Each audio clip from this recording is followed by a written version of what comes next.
Here we have Team Five's device, the automatic tea steeper, created by Cameron, Mitchell, Harrison, and Garrett, also known as Decepticons Incorporated. Forgetting you have tea steeping on the counter? Don't know how long an herbal tea should be steeped for? That problem is in the past with Decepticon's new automatic tea steeper.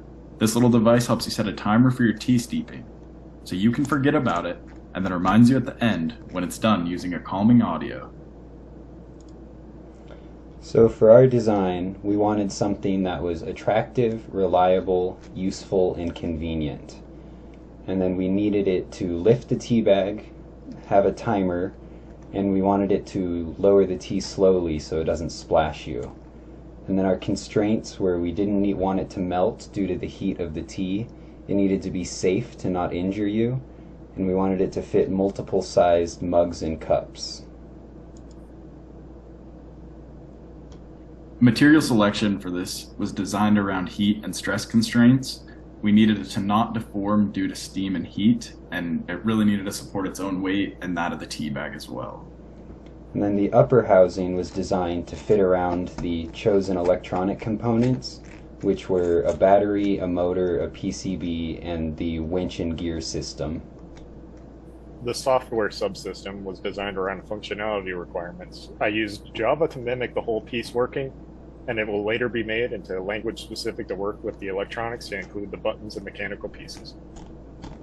The electronic subsystem was designed around size and money constraints. An Arduino Uno was used to drive the motor, and a 9-volt battery was used to save space as well as boost the voltage for the motor. Off to the right here, we have our subsystem integration diagram. So what will happen is the user selection button or input in black will then go into a electrical engineering component that will receive the signal and activate the lowering mechanism of the motor, which will then start a timer in the CS system, and it will start counting down. And then at the very end of the countdown, the audio will play, and it will raise the motor, and then it will continue playing that music until the user hits end on the timer and your tea is ready. All of which is. So for the prototype 2, I was working on the upper housing, and so I needed something to hold all the electronics and then fall in line with our attractive and lightweight objectives.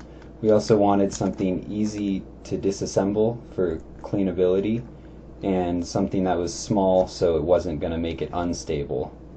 And so this is the design that I came up with. And then for the future prototypes, based off this design, I found that assembling the internal electronics was very difficult, so maybe a clamshell split down the middle would make it easier, as well as adding another space for a touchscreen for the custom timer, and then a hook option to enable the loose leaf tea, and then also we can play with the gearing inside of it to change the lifting and lowering speeds once we had a motor inside and working. And so this is the inner workings of it. So we've got our winch system with the gears in red there, and then we have easy access to these 3 buttons on the front side, and then on the right, on the red rod, you can see a checkered circle, and that is the center of mass of it, which we can see is quite low, which makes it very stable. And then having these gears here makes it very easy to adjust the gearing ratio to change the lifting and lowering speeds. And then now we have a video of our prototype and its functionality.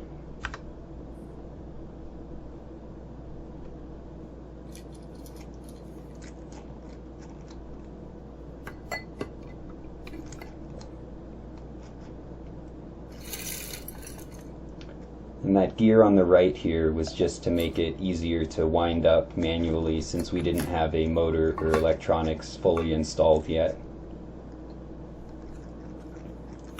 And here we can see how easy it is to assemble and disassemble for cleaning using the threaded rods on the base.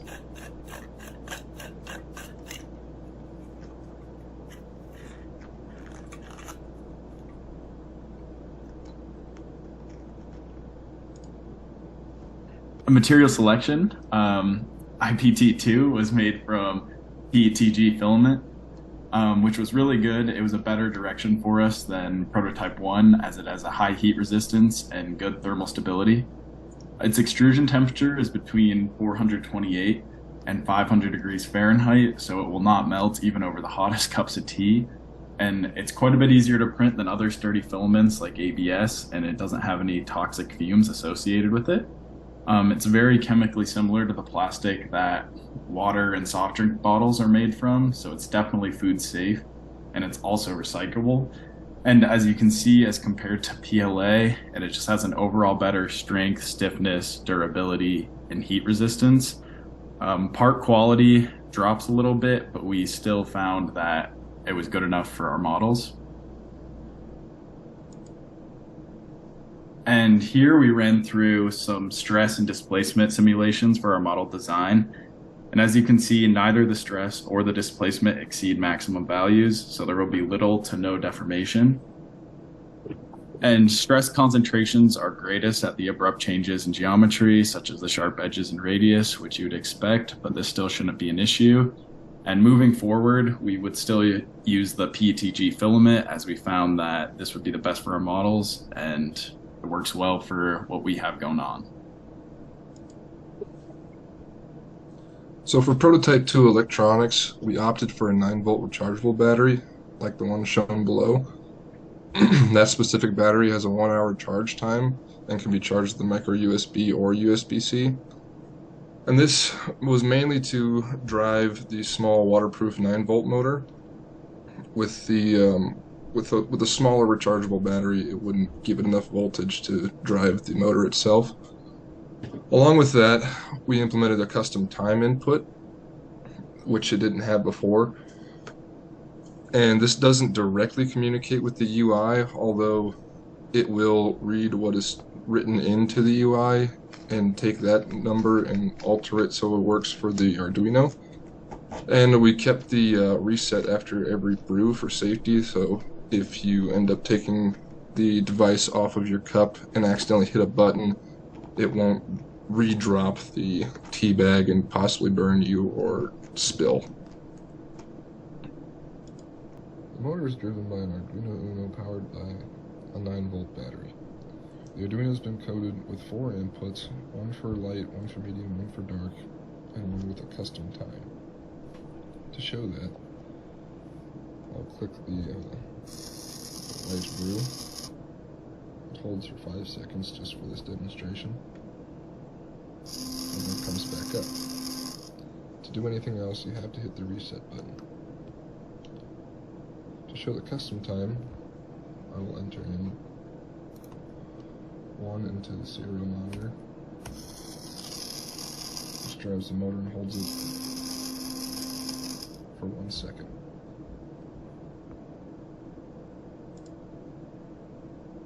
For the rendered interface prototype, I added a cancellation button to prototype 1, added audio at the end of the timer system, and then added a countdown for the timer and changed the time to be into minutes and seconds rather than just digits. As a result, there was less breaks in the code itself, more fully demonstrated the system's operating as a whole, and it no longer accepted alphanumeric symbols for the custom timer interface, a problem that was in the first prototype, and it all around just cleaned up the display of the system to make it look nicer. So just to demonstrate what my prototype for the system interface will basically look like, and how it will interact, we have our 4 buttons here for different tea times and all that. Then we have our countdown code here and how that's all going to work. But essentially what you're going to do is you're going to have this main program that will show you the basis. You have all of your different types of tea here in a custom brew. It will start a timer if you click one. You'll get the countdown here in minutes and seconds. You can cancel that at any time. It'll close the window entirely. And then custom brew you can do anytime, and it will start playing audio at the end of the timer here, which is how we know when our tea is ready.